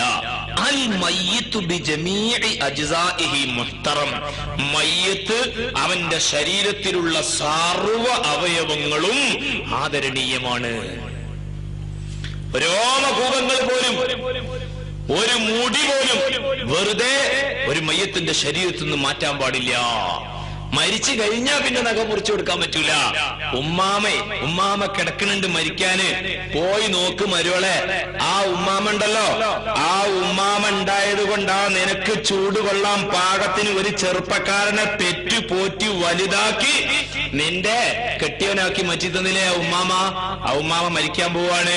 ഉമ്മാമയുടെ നഖം മുറിച്ചിട്ടുണ്ടോന്നൊന്ന് നോക്കുമോളെ. ആ ഉമ്മാമ്മമാരെ മനസ്സിനൊരു സമാധാനമായി. കാരണം നേരത്തെ ഞാനൊരു വെടി വെച്ചതാ, നേരത്തെ ഒരു ഡോസ് അവർക്ക് കൊടുത്തിട്ടുണ്ട് കേട്ടോ. ഞാന് നിങ്ങളെ അങ്ങനെ പിണക്കിയിട്ട് പോവോ? നിങ്ങളെ പോലുള്ളവരുടെ പ്രാർത്ഥനയല്ലേ സാധുവാ എനിക്കുള്ളത്, ഞങ്ങൾക്കുള്ളത്, ഞങ്ങളെ സംഘാടകർക്കുള്ളത്. അതുകൊണ്ട് എല്ലാ ഉപ്പാപ്പമാരും ഉമ്മാമ്മമാരും മനസ്സറിഞ്ഞ് ദുആ ചെയ്തുകൊള്ളണം. പക്ഷേ മരിച്ചു കഴിഞ്ഞിട്ട് മോൾക്ക് ഫോൺ ചെയ്യുന്നുണ്ട്, ഓള് കരഞ്ഞോണ്ട് ഇങ്ങോട്ട് വരും. ഓളിവിടെ വരുന്നതിന് ഇടക്കായിട്ട് മരിച്ചതിന് ശേഷവും നഖമൊക്കെ വേഗം മുറിക്കാൻ പറ്റൂല. മരിച്ചു കഴിഞ്ഞാൽ ആ മയ്യത്തിന്റെ ശരീരം മൊത്തവും മുഹ്തറമാണ്, ആദരണീയമാണ്. അതെന്താണെന്നറിയോ മക്കളെ? ഇസ്ലാമിന്റെ കാഴ്ചപ്പാട് മനുഷ്യന്റെ മഹത്വം അവൻ മരിച്ചാലും തീരുന്നില്ല. അതുകൊണ്ട് തന്നെ ആ മനുഷ്യന്റെ മഹത്വത്തിന് നിരക്കാത്തതൊന്നും അവന്റെ ശരീരത്തിൽ ചെയ്തുകൂടാ.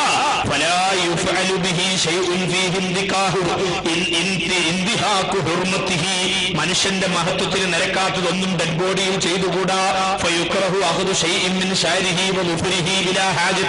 ആവശ്യമില്ലാതെ അവന്റെ മുടി പോലും അവന്റെ നഖം പോലും തൊട്ടുകൂടാ. അത്യാവശ്യമില്ലാതെ മയ്യത്തിന്റെ ശരീരം കീറി മുറിച്ചുകൂടാ. എത്രത്തോളം എന്നറിയുമോ?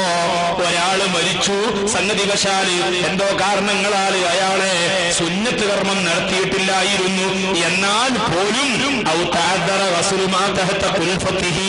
ആ സുന്നത്ത് കർമ്മം നടത്താത്തത് കൊണ്ട് അതിന്റെ താഴ്ഭാഗത്തേക്ക് വെള്ളം ചേർത്ത് കുളിപ്പിക്കാൻ ബുദ്ധിമുട്ടാണ്, എന്നാ പോലും ആ മയ്യത്തിന്റെ മേലെ ഒരു സുന്നത്ത് കർമ്മം പോലും നടത്തിക്കൂടാ. പിന്നെ ആ സുന്നത്ത് കർമ്മം നടത്താത്ത സ്ഥലത്തേക്ക് വെള്ളം ചേർക്കാൻ കഴിയാത്തത് ആ ഒരു സ്ഥലത്തിന് വേണ്ടി മാത്രം തയമ്മം ചെയ്യണമെന്നാണ് നിയമം. അപ്പൊ ഇന്ന് നമ്മുടെ രാജ്യത്ത് നടക്കുന്നത് പോലെ കണ്ടതിനും തോന്നിയതിനും തൊട്ടതിനെല്ലാം പോസ്റ്റ്മോർട്ടം ചെയ്യാൻ പാടില്ല. പിന്നെ എന്താ ഫലായജൂസു ഇല്ല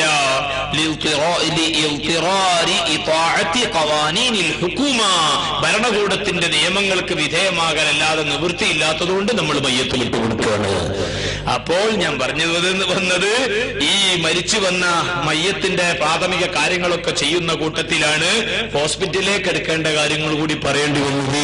അപ്പൊ അത്യാവശ്യത്തിന് പോസ്റ്റ്മോർട്ടം ചെയ്യേണ്ട മയ്യത്ത് അതിന് വിട്ടുകൊടുക്കണം. അതും കഴിഞ്ഞാൽ ഇനി വേഗം നമുക്ക് മയ്യത്ത് പരിപാലനം തുടങ്ങാം.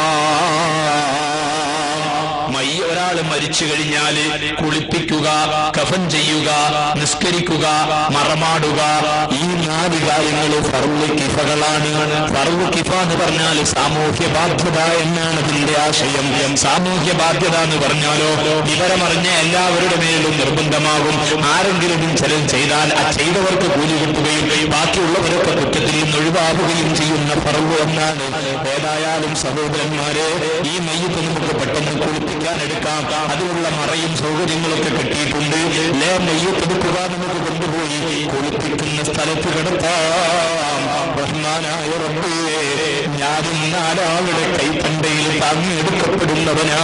എന്നെ കേൾക്കുന്നവരെ നിങ്ങളും ഓർത്തുകൊള്ളുക, അതിവിദൂരമല്ലാത്ത ദിവസത്തിൽ മറ്റുള്ളവരുടെ കൈത്തണ്ടയിൽ നിസ്സഹായരായി കടന്നു കൊടുക്കണം. ആളുകൾ നമ്മുടെ ശരീരം തേച്ചു കഴുകുന്നു. ഇൻഷാ അല്ലാഹ് അവിടെ അങ്ങോട്ട് നമുക്ക് അടുത്ത ക്ലാസ്സിൽ പറയാം. പടച്ചറബ് തൗഫീഖ് നൽകട്ടെ. സല്ലല്ലാഹു അലാ മുഹമ്മദ് സല്ലല്ലാഹു അലൈഹി വസല്ലം. സല്ലല്ലാഹു അലാ മുഹമ്മദ് സല്ലല്ലാഹു അലൈഹി വസല്ലം. اللهم صل على محمد يا رب صل عليه وسلم. صل على جميع الأنبياء والمرسلين والحمد لله رب العالمين. عليكم ورحمة الله وبركاته. الحمد لله والصلاة والسلام على أشرف رسل الله وعلى آله وأصحابه الفائزين برضا الله. മയ്യത്ത് കുളിപ്പിക്കുവാൻ എടുത്തു വെച്ചുകൊണ്ടാണ് കഴിഞ്ഞ പ്രസംഗം അവസാനിച്ചത്. ഇനി അവിടുന്ന് അങ്ങോട്ട് നോക്കാം.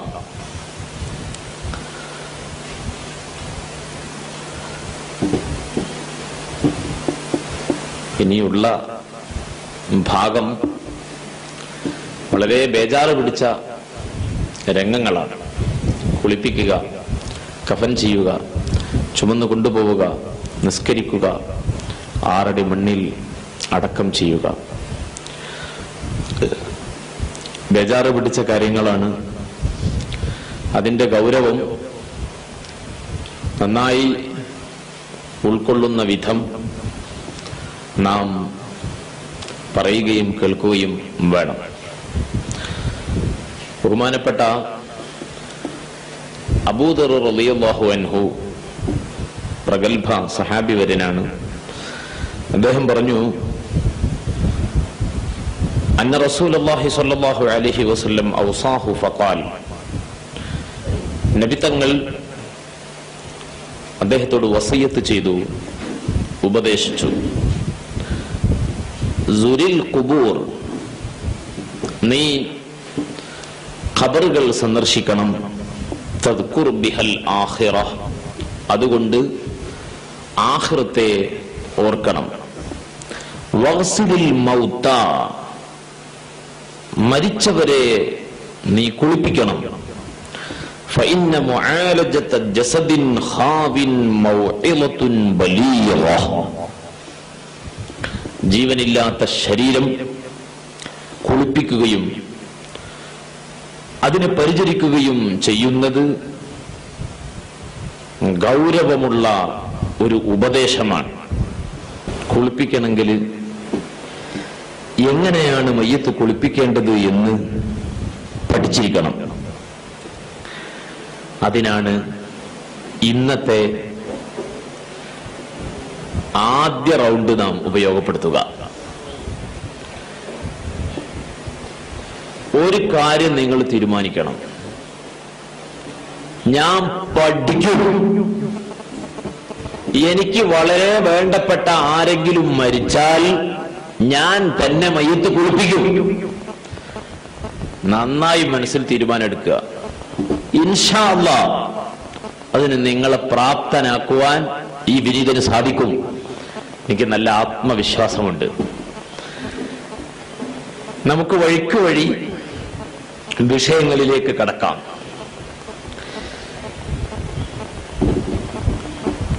പൊതുവെ പറയുമ്പോൾ പുരുഷന്മാര് മരിച്ചാൽ പുരുഷന്മാരാണ് മയ്യത്ത് കുളിപ്പിക്കേണ്ടത്, സ്ത്രീകളെ സ്ത്രീകളും. അതിന് വിപരീതമായി ഭാര്യക്ക് ഭർത്താവിന്റെ മയ്യത്ത് കുളിപ്പിക്കാവുന്നതാണ്, ഭർത്താവിന് ഭാര്യയുടെ മയ്യത്തും കുളിപ്പിക്കാവുന്നതാണ്.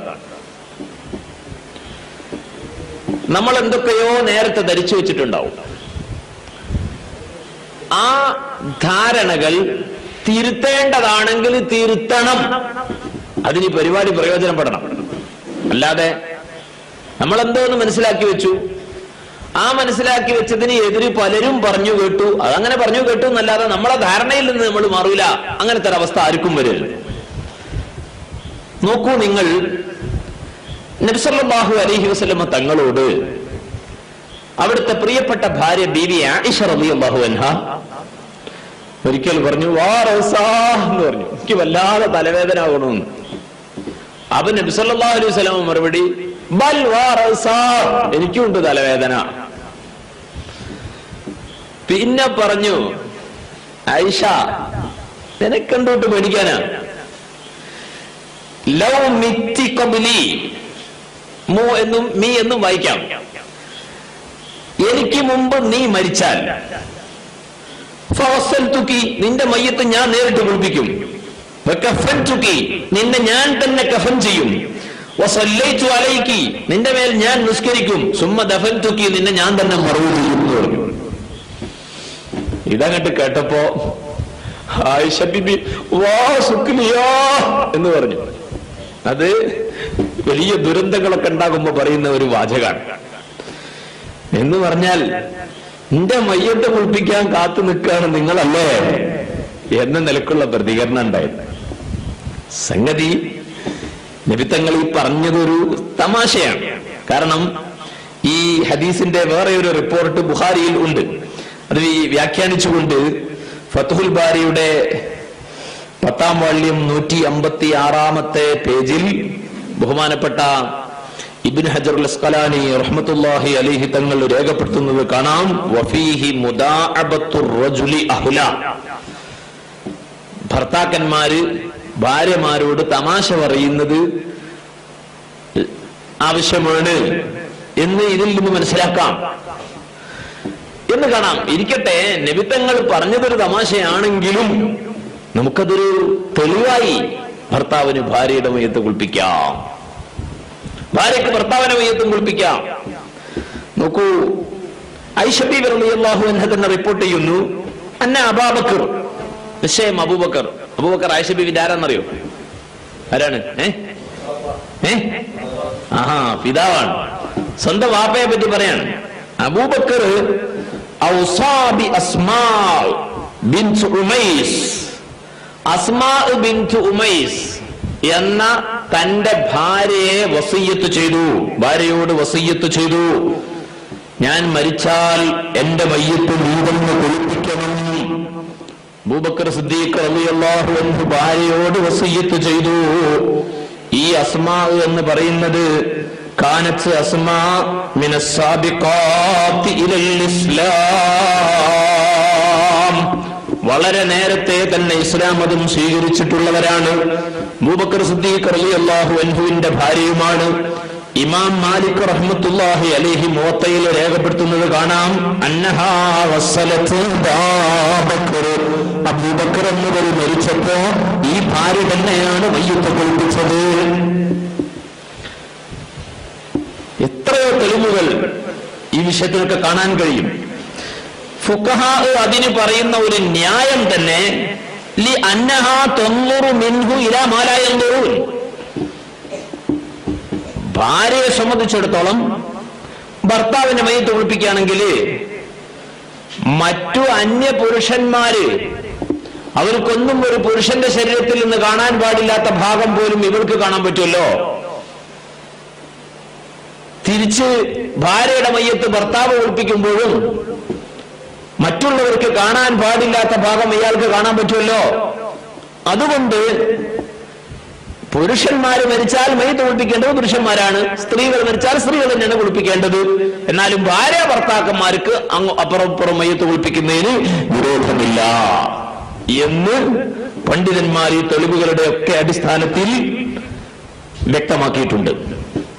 നമ്മളിപ്പോ നോക്കണം എന്താണെന്നറിയോ, മയ്യത്ത് കുളിപ്പിക്കുന്നത് പഠിപ്പിക്കാൻ പോവാണ്. അപ്പൊ ആദ്യം മനസ്സിലാക്കണം ആരാണ് കുളിപ്പിക്കേണ്ടത്. അതുകൊണ്ടാണ് ഇത് പറഞ്ഞു വരുന്നത്. ശ്രദ്ധിക്കുക, ഇവിടെ വെച്ചിട്ട് ഒരു ധാരണയും കൂടി തിരുത്തേണ്ടിയിരിക്കുന്നു. കാരണം ഈ പരിപാടിയെ സംബന്ധിച്ച് അറിഞ്ഞിട്ട് തൃശ്ശൂർ ജില്ലയിൽ നിന്ന് 2 ദിവസം മുമ്പ് ഒരാള് എന്നെ വിളിച്ചിട്ട് ഒരു സംശയം ചോദിച്ചു. അവിടെയൊക്കെ ഒരു ചർച്ചയുണ്ടത്രേ, ഭാര്യ മരിച്ചാൽ ഭർത്താവിനും ഭർത്താവ് മരിച്ചാൽ ഭാര്യക്കും കാണാൻ പാടില്ല. അപ്പൊ ആ ധാരണ തെറ്റാണ് എന്ന് ഇതിൽ നിന്ന് തന്നെ മനസ്സിലായി. കാണാമെന്ന് മാത്രമല്ല മയ്യത്ത് കുളിപ്പിക്കുന്നതിന് പോലും തടസ്സമില്ല. അപ്പൊ ഇനി അങ്ങനെ ഒരു ചിന്ത എന്റെ ശ്രോതാക്കളുടെ ആരുടെയെങ്കിലും കൽബിലുണ്ടെങ്കിൽ അതങ്ങോട്ട് മാറ്റണം. വികാരത്തോടു കൂടി കാണാൻ പാടില്ല എന്നാരെങ്കിലും പറഞ്ഞിട്ടുണ്ടാവും. ആ പറഞ്ഞത് തെറ്റായി മനസ്സിലാക്കിയിട്ട് തെറ്റായ വിചാരവും ചിന്തയായിട്ട് നടക്കായിരിക്കും. വികാരത്തോടുകൂടി ആരായിട്ടും മരിച്ചു കഴിഞ്ഞിട്ട് കാണാൻ പോണത് അതായാലും പാടില്ല. അത് വിഷയം പറയണം, ഇരിക്കട്ടെ. ഇനി പുരുഷന്മാരുടെ മയ്യത്ത് പുരുഷന്മാര് കുളിപ്പിക്കണം. അതിന്റെ മുൻഗണനാക്രമം എങ്ങനെയാണ് അത് പറയാം. അബുൽ മയ്യിത്തി, മരിച്ചാളെ വാപ്പുണ്ടെങ്കിൽ വാപ്പക്കാണ് സ്ഥാനം. ഫഅബൂഹു, വല്യാപ്പുണ്ടെങ്കിൽ വല്യാപ്പ. സുമ്മൽ ഇബ്നു, മയ്യത്തിന്റെ മകൻ. ഫബ്നുഹു, മകന്റെ മകൻ. സുമ്മൽ അഖു, പിന്നെ സഹോദരൻ. ഫബ്നുഹു, സഹോദരന്റെ മകൻ. സുമ്മൽ അമ്മു, പിതൃവ്യൻ. ഫബ്നുഹു, മൂത്താപ്പ. സുമ്മൽ അമ്മു, മൂത്താപ്പ. ഫബ്നുഹു, മൂത്താപ്പന്റെ മകൻ. കൊച്ചാപ്പ, കൊച്ചാപ്പന്റെ മകൻ. ഇതൊക്കെയാണ് ഈ നിലക്ക് അടുത്ത ബന്ധു എന്ന് മനസ്സിലാക്കി വെച്ചാൽ മതി. മരിച്ചത് സ്ത്രീയാണെങ്കിലോ കൽ ഉമ്മി, ഉമ്മ. ബിന്തി, മകൾ. ബിന്തിൽ ഇബ്നി, മകന്റെ മകൾ. ബിന്തിൽ ബിന്തി, മകളുടെ മകൾ. വല്ലുഖ്തി, സഹോദരി. ഖാലത്തി, അമ്മായി. ഇങ്ങനെയൊക്കെ എന്താ ഈ പറഞ്ഞെന്നറിയോ? ഒരാളെ മരിച്ചു കഴിഞ്ഞാല് ആ മയ്യത്ത് കുളിപ്പിക്കേണ്ടത് പുരുഷനാണെങ്കിൽ അയാളുമായി ഏറ്റവും അടുത്ത കുടുംബ രക്തബന്ധമുള്ള പുരുഷൻ. സ്ത്രീ ആണെങ്കിൽ അതേപോലെ തന്നെ ആ സ്ഥാനത്ത് വരുന്ന സ്ത്രീ. അവർക്കാണ് അതിന്റെ അവകാശം, അവരാണത് ചെയ്യേണ്ടത്. എന്നാൽ ശ്രദ്ധിച്ചോളണം, വൽ അഫ്ഖഹു ഔലാ മിനൽ അസന്നി ബിൽ ഉസ്ലി വദ്ദഫ്നി. മയ്യത്ത് കുളിപ്പിക്കുന്നിടത്തും മയ്യത്ത് കബറടക്കുന്നിടത്തുമൊക്കെ പ്രായത്തേക്കാൾ കൂടുതൽ പരിഗണന നൽകേണ്ടത് പാണ്ഡിത്യത്തിനാണ് എന്ന് മിക്ക ഫിഖ്ഹി ഗ്രന്ഥങ്ങളും രേഖപ്പെടുത്തിയത് കാണാം.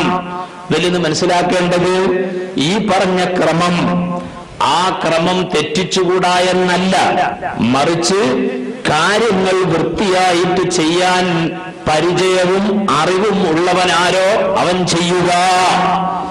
എന്നാൽ അത് ചെയ്യേണ്ട ക്രമം ഞാൻ നേരത്തെ പറഞ്ഞതുപോലെയാണ്. അടുത്ത ആളുകൾ. അതുകൊണ്ട് ഓർമ്മപ്പെടുത്തുന്നു, ഇതത്ര വലിയ ബുദ്ധിമുട്ടുള്ള കാര്യമൊന്നുമല്ല.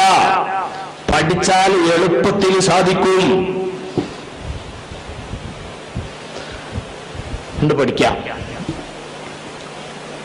ആരൊക്കെയാണ് കുളിപ്പിക്കേണ്ടത് ഇപ്പൊ മനസ്സിലായി. ആരെയൊക്കെയാണ് കുളിപ്പിക്കേണ്ടത് അതുകൂടി ഒന്ന് മനസ്സിലാക്കിയിട്ട് നമുക്ക് കുളിപ്പിച്ചു തുടങ്ങാം. ആരെയൊക്കെയാണ് കുളിപ്പിക്കേണ്ടത് നോക്കോളൂ. ഉസ്ലുൽ മയ്യിത്തി ഗൈരി ശഹീദി വതക്ഫീനുഹു വസ്സലാത്തു അലൈഹി വഹംലുഹു വദഫ്നുഹു മിൻ ഫുറൂദിൽ കിഫായ. രക്തസാക്ഷി അല്ലാത്ത മയ്യിത്ത്, ആ മയ്യത്തിനെ കുളിപ്പിക്കലും കഫൻ ചെയ്യലും നിസ്കരിക്കലും മറമാടലും അത് സാമൂഹ്യ ബാധ്യതയാണ്. സാമൂഹ്യ ബാധ്യത ഫർള് കിഫായ എന്ന് പറഞ്ഞാൽ ആരെങ്കിലും കുറച്ചാളുകൾ അത് ചെയ്താൽ ആ ചെയ്തവർക്ക് കൂലിയും കിട്ടും, ബാക്കിയുള്ളവരൊക്കെ കുറ്റത്തിൽ നിന്ന് ഒഴിവാകുകയും ചെയ്യും. ആരും ചെയ്തിട്ടില്ലെങ്കിലോ എല്ലാവരും കുറ്റക്കാരാവുകയും ചെയ്യും. അങ്ങനെയുള്ള ഫർളിനാണ് ഫർള് കിഫായ, സാമൂഹ്യ ബാധ്യത എന്ന് പറയാം. അപ്പൊ ഇവിടെ ഗൈരി ഷഹീദി എന്ന് പറഞ്ഞു. ഷഹീദിനെ കുളിപ്പിക്കാൻ പാടില്ല. പരിശുദ്ധമായ ദീനിന്റെ ഉന്നമനം ലക്ഷ്യം വെച്ച് അവിശ്വാസികളുമായി യുദ്ധത്തിലേർപ്പെട്ട് രക്തം വാർന്നൊലിച്ചിട്ടും വെട്ടും കുത്തും കെട്ടിയിട്ടുമൊക്കെ വീര മൃത്യു വരിക്കുന്ന മഹാന്മാർ, ധീര രക്തസാക്ഷികൾ, അവരെ കുളിപ്പിക്കാൻ പാടില്ല എന്നാണ്. അമ്മ ഷഹീദു ഫഇന്നമാ യജിബു തക്ഫീനുഹു വദഫ്നുഹു, ഷഹീദിനെ കഫൻ ചെയ്യുകയും മറമാടുകയും വേണം. വയഹറുമു ഉസ്ലുഹു വസ്സലാത്തു അലൈഹി, ഷഹീദിനെ കുളിപ്പിക്കാൻ പാടില്ല, നിസ്കരിക്കാനും പാടില്ല. കുളിപ്പിക്കാൻ പാടില്ലാത്തത് കൊണ്ട് തന്നെ നിസ്കരിക്കാനും പാടില്ല. ഹദീസിൽ കാണാം, ലാ തുഗസ്സിലൂഹും ഫഇന്ന കുല്ല ജുർഹിൻ ഔ കുല്ല ദമിൻ യഫൂഹു മിസ്കൻ യൗമൽ ഖിയാമ. നിങ്ങൾ രക്തസാക്ഷികളെ കുളിപ്പിക്കരുത്. കാരണം അവരുടെ മുറിപ്പാടുകൾ, അവരുടെ ശരീരത്തിലുള്ള രക്തപ്പാടുകൾ യഫൂഹു മിസ്കൻ യൗമൽ ഖിയാമ, അന്ത്യനാളിൽ കസ്തൂരി വമിക്കുന്നതാണ്. ഖാല ശഫീഉനാ റസൂലുള്ളാഹി. അപ്പോ ഷഹീദിനെ സംബന്ധിച്ചിടത്തോളം നമ്മുടെ നിസ്കാരത്തിന്റെ ഒന്നും ആവശ്യം ആ കക്ഷിക്കില്ല. എല്ലാ അർത്ഥത്തിലും അല്ലാഹുവിന്റെ പ്രത്യേകമായ ആദരവിന് പാത്രമായി ഈ ലോകത്തോട് വിട പറയുന്നവരാണ്. അവരുടെ ശരീരത്തിലുള്ള രക്തക്കറകൾ കഴുകിക്കളയരുത്. അവർക്ക് നാളെ ഖബറിൽ അല്ലാഹു റബ്ബുൽ ഇസ്സത്തിന്റെ മലക്കുകളുടെ മുമ്പാകെ ആ രക്തപ്പാടുകൾ കാണിച്ചു കൊടുക്കാനുള്ളതാണ്. ആ രക്തക്കറകൾ നാളെ ഖിയാമത്ത് നാളിൽ കസ്തൂരി വമിക്കാനുള്ളതാണ്. സുബ്ഹാനല്ലാഹ്, ഒരുപാട് രക്തസാക്ഷികളുണ്ടല്ലോ. അവരുടെയൊക്കെ ബർക്കത്ത് കൊണ്ട് അല്ലാഹു നമ്മെ രക്ഷപ്പെടുത്തട്ടെ. നമുക്ക് കുളിപ്പിക്കുവാൻ നിയമമില്ല.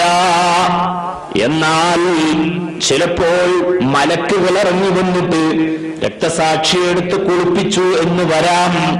അതിന് ഇസ്ലാമിന്റെ ചരിത്രത്തിന്റെ താളുകളിൽ നാം തെളിവ് കാണുന്നുണ്ട്. ബഹുമാനപ്പെട്ട ഹൻദല റളിയല്ലാഹു അൻഹു, ചരിത്രത്തിൽ അദ്ദേഹം ഗസീലുൽ മലായിക എന്നാണ് അറിയപ്പെടുന്നത്. ഗസീലുൽ മലായിക, മലക്കുകൾ ഇറങ്ങി വന്ന് കുളിപ്പിച്ച വ്യക്തി. എന്താണ് അതിന്റെ സംഭവം എന്നറിയോ? കാന ഖദ് തസവ്വജ ബിൻത അബ്ദുല്ലാഹി ഇബ്നു ഉബയ്യ്, അബ്ദുല്ലാഹി ഇബ്നു ഉബയ്യിന്റെ മകളെ ഹംലത്ത് ഇബ്നു ആമിർ റളിയല്ലാഹു അൻഹു വിവാഹം ചെയ്തു. വദഖല ബിഹാ ലൈലതൻ ഹമ്മൽ മുസ്ലിമൂന ബിലിഖാഇൽ മുശ്രികീന ഫീ ഉഹദ് യുദ്ധത്തിന് വേണ്ടിയുള്ള ഒരുക്കങ്ങൾ നടന്നുകൊണ്ടിരുന്ന സമയത്താണ് വിവാഹം നടക്കുന്നത്. നാളെ യുദ്ധമാണെങ്കിൽ ഇന്നത്തെ ഈ രാവ് അദ്ദേഹത്തിന്റെ മധുവിധു രാത്രിയാണ്. കല്യാണം കഴിഞ്ഞു, മധുവിധു ആഘോഷത്തിലാണ്. ആ രാവ് പുലർന്നപ്പോൾ അദ്ദന മുഅദ്ദിനുൽ ജിഹാദ്, യുദ്ധത്തിന്റെ കാഹളം മുഴങ്ങി. അയ്യാ ഖൈറല്ലാഹി ഇർകബീ, അയ്യാ ഖൈറല്ലാഹി ഇർകബീ എന്ന് പറഞ്ഞാൽ, ഓ സഹോദരന്മാരെ, പരിശുദ്ധമായ ഇസ്ലാമിനെ നാമാവശേഷമാക്കുവാൻ, ഇസ്ലാമിക പ്രസ്ഥാനത്തെ എന്നേക്കുമായി തുടച്ചു നീക്കുവാൻ ശത്രുക്കൾ കച്ചകെട്ടി ഇറങ്ങിയിരിക്കുന്നു. മദീനയെ കടന്നാക്രമിക്കുവാൻ ശത്രുക്കൾ ഇതാ നമ്മുടെ അടുത്തെത്തിയിരിക്കുകയാണ്. അതുകൊണ്ട് വാഹനം റെഡിയാക്കുക, കയ്യിൽ കിട്ടുന്ന ആയുധങ്ങളൊക്കെ എടുക്കുക, അടർക്കളത്തിലേക്ക് നീങ്ങുക. ഈ പ്രഖ്യാപനം യുദ്ധത്തിന്റെ കാഹളം മുഴങ്ങി. സുബ്ഹാനല്ലാഹ്. ഈ വിളി കേട്ട മഹാനായ ഹൻദലത്ത് ബിനു ആമിർ റളിയല്ലാഹു അൻഹു തന്റെ ജീവിതത്തിന്റെ മധുരപ്പാതിയെ മറന്നുപോയി. പിന്നെ ഒരു നിമിഷവും പാഴാക്കിയില്ല. അല്ലാഹുവിന്റെ മാർഗത്തിൽ ശാന്തിയുടെ സമാധാനത്തിന്റെ പുനഃസ്ഥാപനത്തിനു വേണ്ടി തമസ്സിന്റെ ശത്രുക്കളുമായി ഏറ്റുമുട്ടാൻ, ചോര ചിന്തി തീര രക്തസാക്ഷിത്വം വരിച്ചിട്ട് സ്വർഗം നേടാൻ മഹാനായ ഹൻദലത്ത് ബിനു ആമിർ റളിയല്ലാഹു അൻഹു അടർക്കളത്തിലേക്ക് പോകുന്നു. ശത്രുനിരകളിൽ വമ്പിച്ച വിള്ളലുകൾ സൃഷ്ടിച്ച ശേഷം ഹത്താ ഫാസ ബിശ്ശഹാദ, ആ മഹാനുഭാവൻ മണവാട്ടിയുടെ മാറിടത്തിൽ നിന്ന് അടർക്കളത്തിലേക്ക് കുതിച്ചുടങ്ങി ധീരമഹാനായ ധീരജവാൻ രക്തസാക്ഷിത്വം വരിച്ചുപോയി.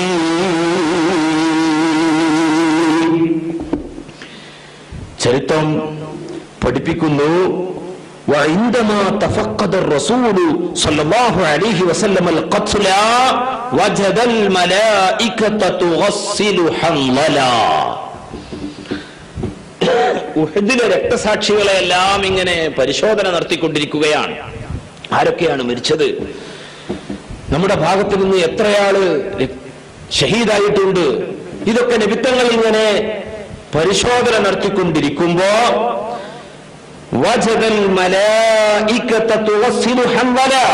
മലക്കുകൾ ഹൻദല എന്ന ഷഹീദിനെ കുളിപ്പിക്കുന്നതായി നബി സല്ലല്ലാഹു അലൈഹി വസല്ലം കണ്ടു.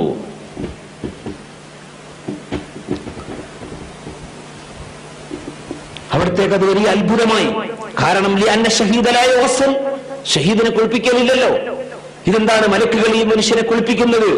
അത്ഭുതത്തോടുകൂടി തന്നെ നബിത്തങ്ങൾ ആ വിവരം തന്റെ സഹാബിമാരുമായി പങ്കുവെച്ചു.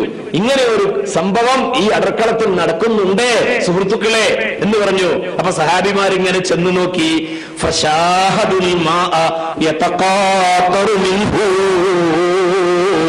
ഈ ഷഹീദിന്റെ ശരീരത്തിൽ നിന്ന് വെള്ളമിങ്ങനെ ഇറ്റി വീഴുന്നത് മറ്റുള്ള സഹാബിമാരും കണ്ടു. നമ്മുടെ കൂട്ടത്തിൽ ഒരു ഷഹീദിനുണ്ട്, മലക്കുകൾ കുളിപ്പിക്കല്. ചെന്ന് നോക്കണമെന്നൊരു നബിത്തങ്ങള്. മലക്കുകളെയും കാണാനോ കുളിപ്പിക്കുന്നത് കാണാനോ എന്നുള്ള നിൽക്കാ പോയത്. പക്ഷേ മലക്കുകളെ കണ്ടില്ല. ഈ ഷഹീദിനെ കുളിപ്പിച്ചു വെച്ചിരിക്കുന്നു. ശരീരത്തിൽ നിന്ന് വെള്ളമതാ ഒഴുകുന്നു. ആരംഗം സഹാബിമാരും കണ്ടു. ഈ സംഭവത്തെ സംബന്ധിച്ച് നബി സല്ലല്ലാഹു അലൈഹി വസല്ലമ തങ്ങൾ ഈ നവവധുവിനോട്, അതേ രക്തസാക്ഷിയുടെ പ്രിയപ്പെട്ട ഭാര്യയോട് ചോദിക്കുന്നു, ഇങ്ങനെ ഒരു സംഭവം കണ്ടല്ലോ, നിങ്ങൾക്ക് വല്ലതും പറയാനുണ്ടോ? ആ സമയത്ത് അവര് മറുപടി പറഞ്ഞുപോയി, യാ റസൂലല്ലാഹ്, അല്ലാഹുവിന്റെ റസൂലേ, ലഖദ് അഅ്ജലഹു ദാഇ അലൽ ജിഹാദ്, ജിഹാദിന്റെ വിളിയെന്ന് കേട്ടപ്പോൾ, യുദ്ധത്തിന്റെ കാഹളം മുഴങ്ങിയപ്പോൾ എന്റെ പ്രിയപ്പെട്ടവൻ അതേ അടർക്കളത്തിലേക്ക് കുതിക്കുകയായിരുന്നു. അദ്ദേഹം കുളിച്ചിട്ടില്ല. ഫഖറജ ജുനുബാ, വലിയ അശുദ്ധിയുള്ളവനായ നിലയിൽ, ജനാപത്തുകാരനായ നിലയിലാണ് നബിയെ എന്റെ ഭർത്താവ് യുദ്ധത്തിൽ പുറപ്പെട്ടത്. യുദ്ധം ചെയ്യുവാനുള്ള ആവേശത്തിന്റെ തിരക്കിനിടയിൽ കുളിക്കാൻ മറന്നുപോയിട്ടുണ്ട് നബിയെ. ഭാര്യകൾ എന്ന് പറഞ്ഞപ്പോ ഫഖാല റസൂലുള്ളാഹി സ്വല്ലല്ലാഹു അലൈഹി വസല്ലം, ആ സമയത്ത് നബി തങ്ങൾ പറയുകയാണ്, ലിദാലിക വസ്സലത്തുൽ മലായിക, ഇതാണ് മലക്കുകൾ കുളിപ്പിച്ചതിന്റെ സൂത്രം.